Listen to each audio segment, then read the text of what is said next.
Sujud yang lama, maka dia tanya, kenapa kamu menangis? Dia beritahu, saya khawatir baginda wafat. Baginda SAW beritahu, baginda sujud lama kerana sujud syukur pada Allah. Malaikat beritahu, siapa selawat kepada baginda sekali, Allah dan para malaikat selawat padanya 10 kali. Siapa selawat 10 kali, Allah dan para malaikatnya selawat 100 kali. Siapa selawat 1 kali, Allah dan para malaikatnya selawat pada waktu 1000 kali. Dan siapa selawat 1000 kali, Allah mudahkan laluan orang tu untuk masuk syurga. Maka seperti Nabi sujud lama, sujud syukur pada Allah. Belah kiri kita masjid ijabah. Di sini Nabi SAW telah doa dengan 3 doa. Pertama, baginda minta supaya umat baginda tak mati semua serentak dalam banjir besar seperti kaum Nuh. Allah kabul. Yang kedua, baginda minta supaya umat baginda tak mati semua serentak dalam kemarau yang panjang. Allah kabul. Yang ketiga, baginda minta supaya umat baginda tak berpecah.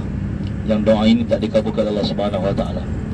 Tuan-tuan yang mulia, di awal dakwah di bumi Madinah, baginda Nabi SAW tak dapat wahyu lagi untuk hijrah. Maka baginda telah hantar Mus'ab bin Umair radhiyallahu anhu untuk buat usaha di Madinah. Dan Mus'ab bin Umair radhiyallahu anhu telah tinggal di kebun kurma As'ad bin Zararah radhiyallahu ta'ala anhu. Dan As'ad ni merupakan pakcik bersama bin Mu'az, ketua suku Aus. Dan kebun As'ad bin Zararah tu sebelah kiri, tuan-tuan. Sampai dah dipecahkan. Belakang tuan-tuan pun Jannatul Baqi' menempatkan lebih kurang 10,000 makam sahabat Nabi SAW. Yang kita semua tahu jumlah para sahabat 120,000 para sahabat. Namun di Madinah di Jannatul Baqi' kata Imam Abu Zur'ah Ar-Razi rahimahullah dan juga Imam Malik bin Anas rahimahullah 10,000. Di Jannatul Ma'ala Mekah 36, di Syubaikah 2, di Nawariyah 1, di Taif ada 12, di Ibadah ada 14, di Uhud ada 70, sekitar 10,000 lebih saja makam sahabat Ibnu Hijaz. Sedangkan jumlah sahabat 124,000 para sahabat. Kemana pergi makam mereka yang lain? Makam mereka di seluruh dunia semua alam bertebaran menyebarkan agama Allah Subhanahu Wa Taala. Hingga kan isteri-isteri mereka menjadi janda, anak mereka menjadi yatim yang seluruh dunia benci dan kecam. Mana-mana orang tinggalkan isteri untuk masuk kerja dakwah ilallah. Para sahabat telah buat perkara yang sama, hingga sebab korban itu kita dapat agama pada ini. Di sebelah kita adalah Masjid Bilal bin Rabah. Masjid Bilal ini bukanlah masjid sejarah, akan tetapi dibina di zaman Turki Osmaniyah sebagai kenang-kenangan Bilal bin Rabah, muazzin pertama dalam Islam. Ulama bagi tahu orang Islam tidak pernah dengar azan orang lain pada awal Islam melainkan azan Bilal bin Rabah. Bilal menjadi salah seorang muazzin di zaman hayat baginda. Muazzin di zaman hayat baginda ada 4 orang. Salah seorangnya ialah Bilal bin Rabah radhiyallahu anhu. Dan Bilal ni kata ulama antara orang yang berkulit hitam yang akan jadi penghulu dalam syurga Allah. Orang pertama kata ulama yang berkulit hitam jadi penghulu dalam syurga Allah ialah Luqman Al-Hakim. Yang kedua kata ulama Najasyi. Yang ketiga Bilal bin Rabah. Dan seterusnya ada ramai lagi lah, ada ulama susun orang kulit hitam, termasuk Imam Atta' bin Abi Rabah, ketua bagi para tabi'in yang berkulit hitam. Ulama mengatakan bahawa Bilal bin Rabah adalah sahabat Nabi SAW yang begitu mencintai Nabi SAW. Sebelum kita sambung kisah Bilal, di depan ni tuan-tuan, belah kiri ni Masjid Al-Ghamamah. Di sini Masjid Ghamam ni Masjid Awan. Di sini baginda Nabi SAW. Bagi saya. Di sini baginda Nabi SAW pernah biasanya setiap tahun baginda akan sembahyang raya Aidil Fitri di hari di sini. Dulu dipanggil musalla, tempat yang lapang. Sebab tu dalam mazhab Hanafi kata rasa saya, mereka sembahyang di tempat yang lapang. Dan baginda Nabi SAW satu ketika tengah khutbah, matahari terpajar tepat kepada baginda dan peluh baginda telah keluar. Allah tak suka perkara itu, Allah telah hantar awan untuk lindungi Nabi. Maka sebab itu ketika Umar bin Aziz bina masjid ini dipanggil Masjid Ghamamah. Di sebelahnya pula ada Masjid Abu Bakar. Itu tempat muhalah Abu Bakar dan buat kerja agama. Di belakang sana tu akan jumpa satu masjid lagi, Masjid Umar dan Masjid Ali radhiyallahu anhu. Dan Masjid Osman pula di bahagian depan. Kelas. Belah kiri tu Masjid Abu Bakar, belakang Masjid Ali, belakang ni Masjid Umar. Ini muhalah-muhalah tempat para sahabat Nabi SAW buat kerja dakwah ilallah. Dan belah kiri ni Masjid Osman, depan ni.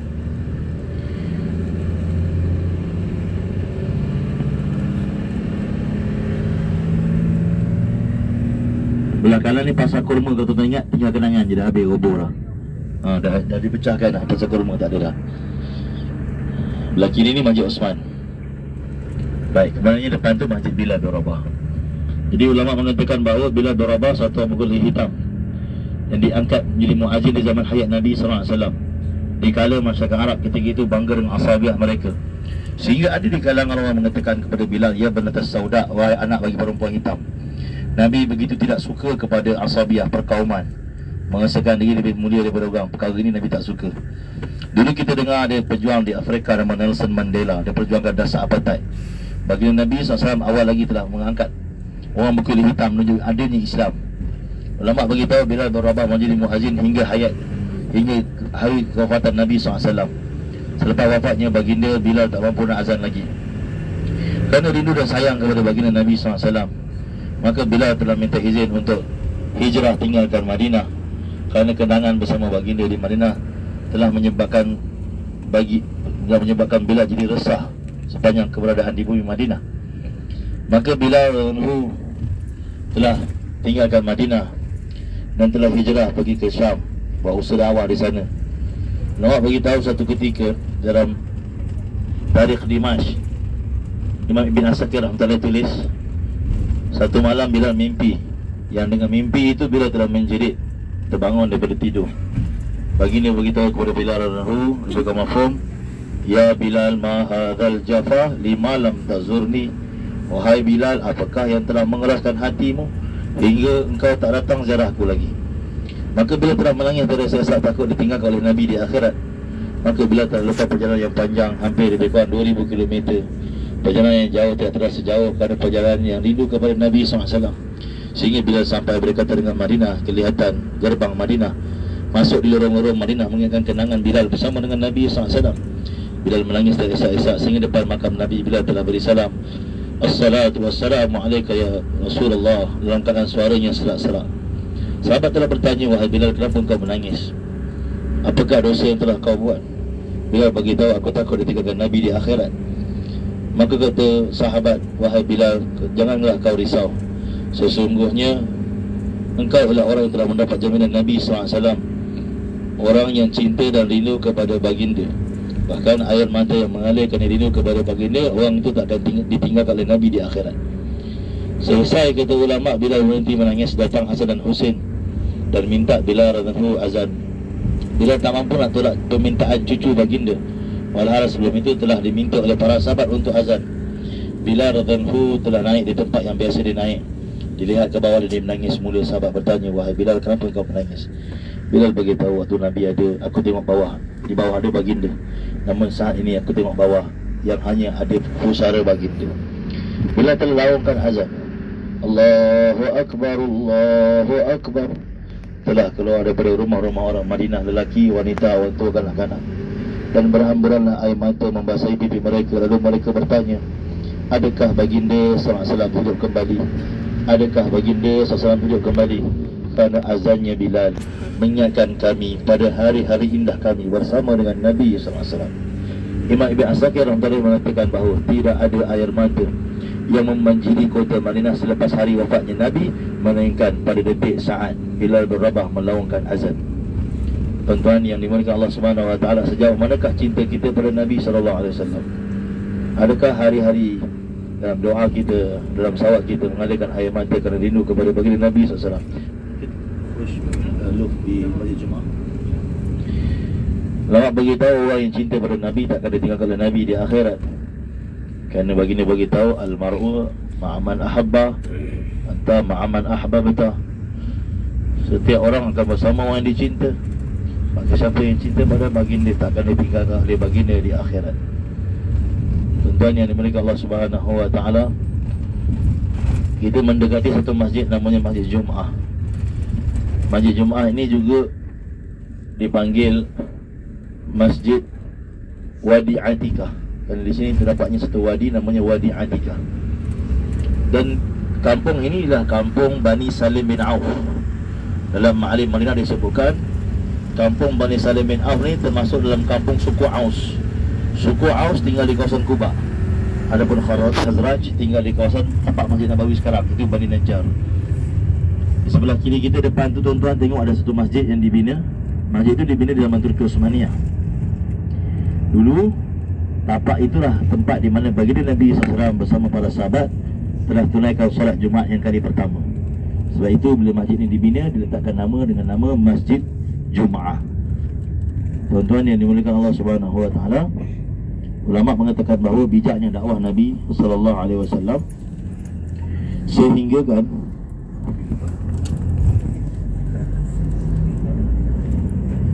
Sehingga kan kata ulama, orang-orang Aus yang merasakan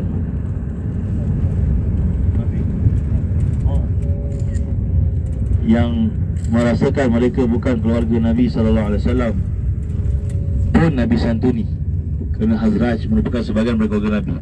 Baik, untuk pengetahuan tuan-tuan, jalan ni dia dah tutup, dia buat jadi pejalan kaki. Dia tutup jalan sampai Masjid Quba ni. Belakang ni Masjid Nabawi straight 3 km. Ambil sunnah hari Sabtu. Dalam riwayat sebut Nabi berjalan kaki ataupun berkenderaan. Jadi hari ni kita ambil sunnah berkenderaan, lain hari kita ambil sunnah jalan kaki pula, insyaAllah. 3 km. Pergi 3, balik 3. Setiap langkah Allah Ta'ala kira. Jadi sekarang ni dia dah jalan tar tu dah pecahkan, kereta tak boleh masuk. Dia buat laluan berjalan kaki.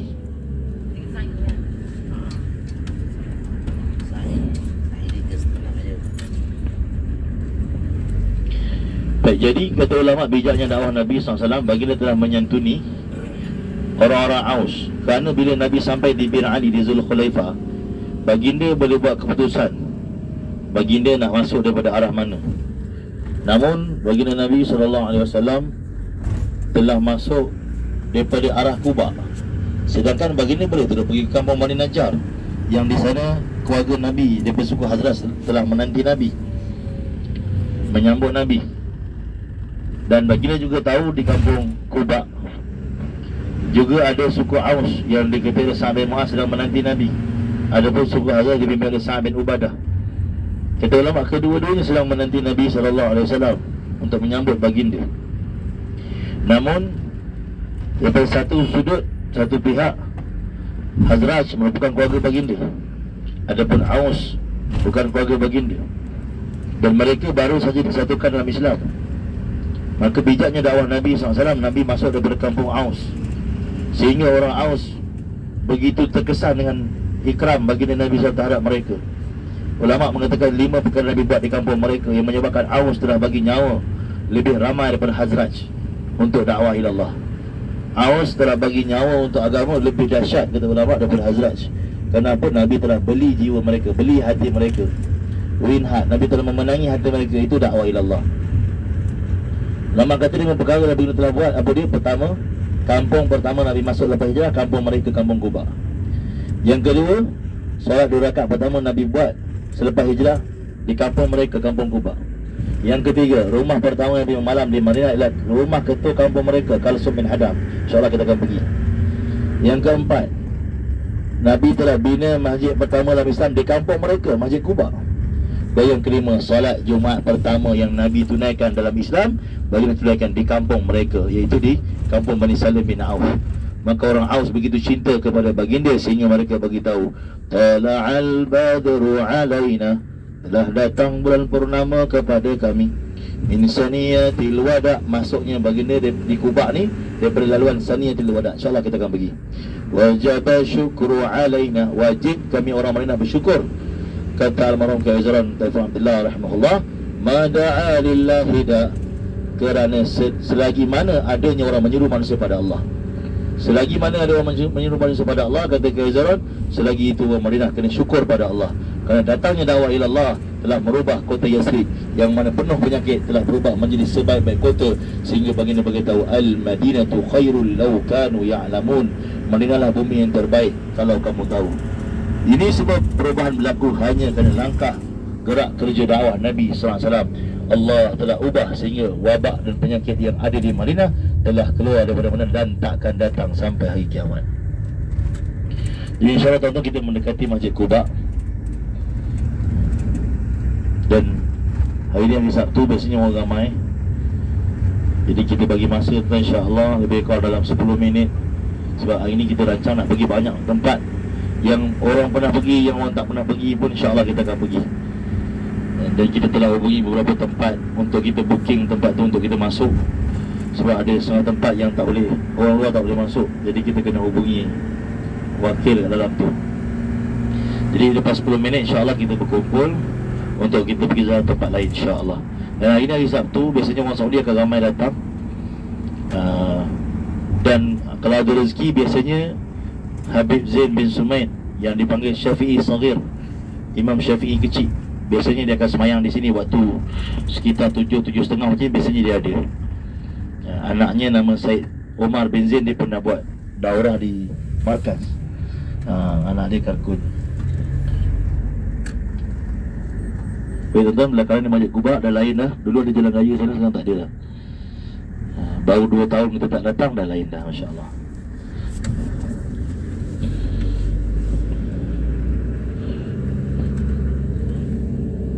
Jadi lepas kita semayang di Masjid Quba, kita akan pergi di tepi Masjid Quba untuk cerita sejarah telaga-telaga di sekitar Masjid Quba, insya-Allah.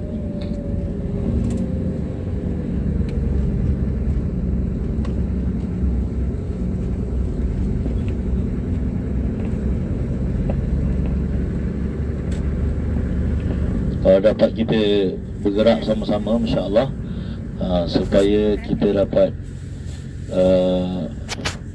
keluar bersama-sama, insya-Allah. Okay, baik tuan-tuan, belakang ni adalah Masjid Quba.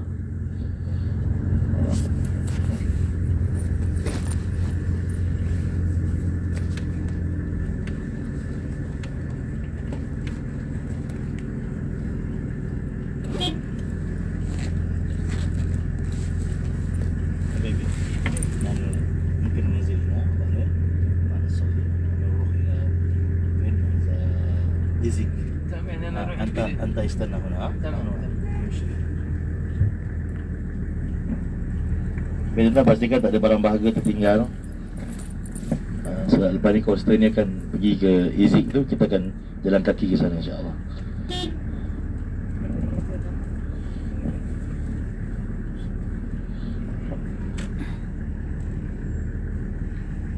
Jadi kita ambil 4 sunnah hari ni. Ulama beritahu, pertama sunnah ambil wuduk daripada tempat tinggal kita.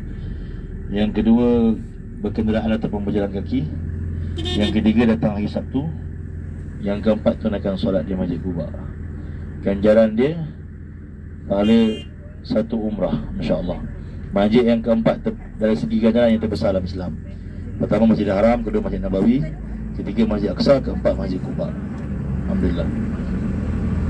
Syekh Atiyah dia beritahu kenapa kena ambil wuduk daripada tempat penginapan, tempat tinggal, kerana nak mengambil berkat seperti mana orang berihram nak pergi haji. Wallahu a'lam. Baik, insya-Allah kita akan turun di sini.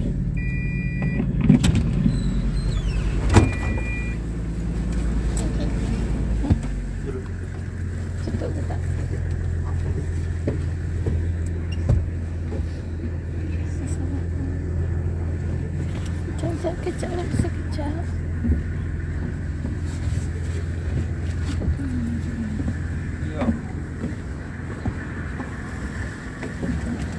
Jom Ustaz. Nama apa lupa?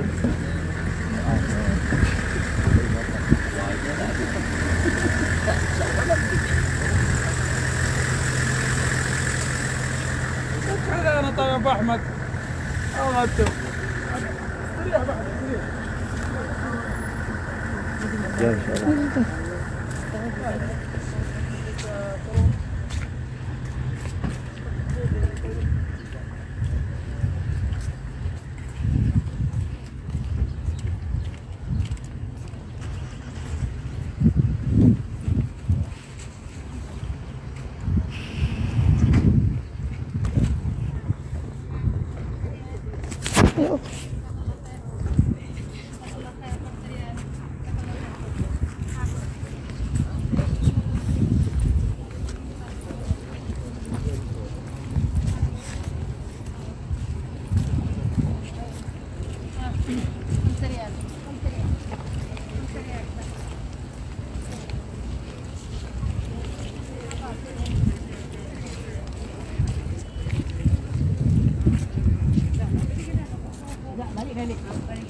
Fokus lah.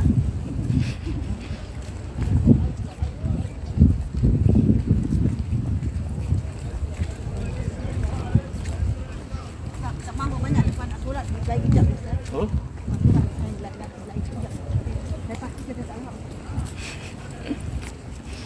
Tak apa dia buat tak kena tinggal. Dia dah laju. Kaira kat belakang.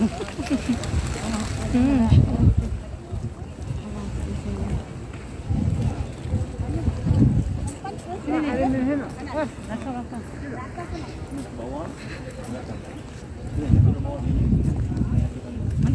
Nanti kita kumpul kat belah sana. Oh, mana? Nanti kita mana? Tak apa, kita kumpul sini tak apa. Ni? Kita kumpul depan ni. Ha, di sana. Semua. Nanti kat betul Ha. semua ni. Kumpul sini. Okey, baik.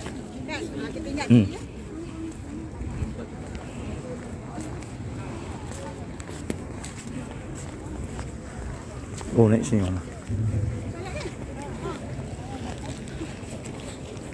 तारे के तो खालसो का गाड़ी दी वहीं सो हाँ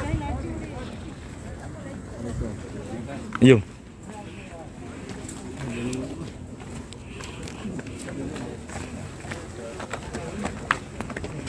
Lalang keluar je di sini. Jalan masuk.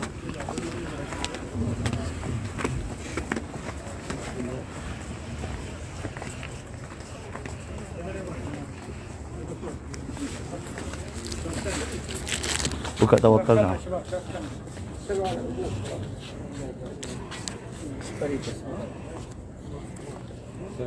سلام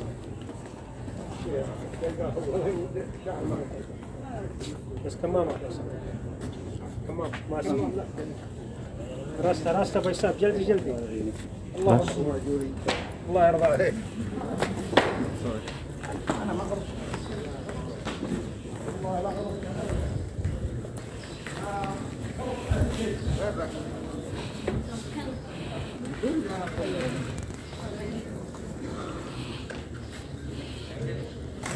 Kalau tempat unta Nabi berhenti tu situ, betul?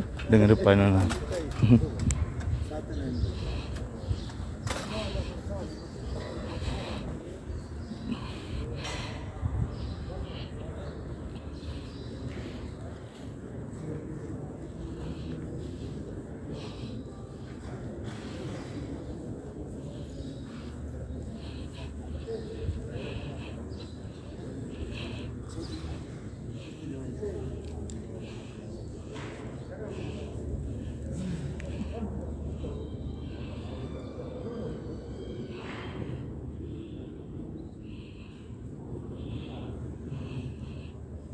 Asalnya mana asal? Ya, asalnya bawa ke bawah ni mana? Sekitar sana.